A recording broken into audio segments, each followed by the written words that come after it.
السلام علیکم ناظرین، سیرت مصطفیٰ چینل پر ایک خوبصورت ویڈیو کے ساتھ خوش آمدید۔ دوستو، آج کی اس ویڈیو میں ہم چہرے کی صفائی کے بارے میں بات کریں گے۔ چہرے کے بارے میں ہم سب سے زیادہ فکر مند ہوتے ہیں کیونکہ چہرے پر ہم سب سے زیادہ توجہ کرتے ہیں۔ چہرے کے بارے میں قرآن مجید میں آتا ہے وجوہ یومئذ مسفرہ ضاحکۃ مستبشرہ۔ قیامت کے دن کچھ چہرے روشن ہوں گے، ہنستے مسکراتے ہوں گے، خوش اور کھلے ہوئے ہوں گے، اور کچھ چہرے سیاہ ہوں گے، غم زدہ پریشان ہوں گے، خوف میں ہوں گے۔ چہرے پر خوبصورتی دن میں 5 مرتبہ جب آدمی نماز کے لیے وضو کرتا ہے اور چہرے کو اچھی طرح دھوتا ہے تو خود بخود آ جاتی ہے۔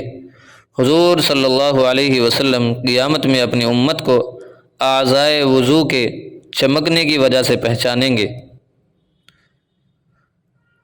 جو شخص یہ چاہتا ہے کہ اس کے چہرے کی چمک بڑھ جائے، وہ کیا کرے؟ وہ یہ کرے کہ اچھی طرح وضو کرے، خوشی سے وضو کرے، وضو کا اہتمام کرے، وضو کو کبھی بھی اپنے اوپر بوجھ نہ سمجھے، وضو کے جو آداب ہیں ان کا مکمل خیال رکھے، اور وضو کی جو دعائیں ہیں ان کو ہر وضو میں پڑھے، اور جو وضو کی دعائیں ہیں ان کو ہر وضو میں پڑھے۔ خاص کر چہرے کی جو دعا ہے اس کو تو ضرور پڑھے۔ چہرے کی دعا میں آپ لوگوں کو بتلا دیتا ہوں، باقی آپ تلاش کر کے ڈھونڈ کر کتابوں سے نکال سکتے ہیں اور یوٹیوب وغیرہ استعمال کر کے بھی نکال سکتے ہیں۔ چہرے کی دعا ہے اللہم بیض وجہی یوم تبیض وجوہ وتسود وجوہ۔ جب چہرہ دھوئیں تو اس کو ضرور پڑھیں۔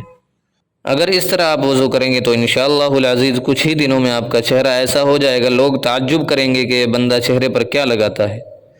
چہرے کو خوبصورت بنانے کے لیے اس سے اچھا عمل کوئی نہیں ہے دنیا میں، اگر ہے تو وہ صرف اور صرف تہجد کی نماز ہے۔ تہجد کی فضیلت اور فوائد کے بارے میں انشاءاللہ آگے کسی ویڈیو میں بات کریں گے۔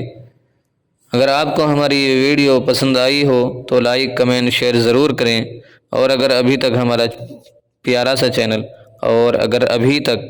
ہمارا پیارا سا چینل سیرت مصطفیٰ سبسکرائب نہ کیا ہو تو پلیز سبسکرائب بھی کر لیں، اور گھنٹی پر کلک کر کے آل پر پریس ضرور کریں۔ انشاءاللہ پھر ملتے ہیں ایک نئی ویڈیو کے ساتھ، تب تک اپنا خیال رکھیں۔ اللہ حافظ۔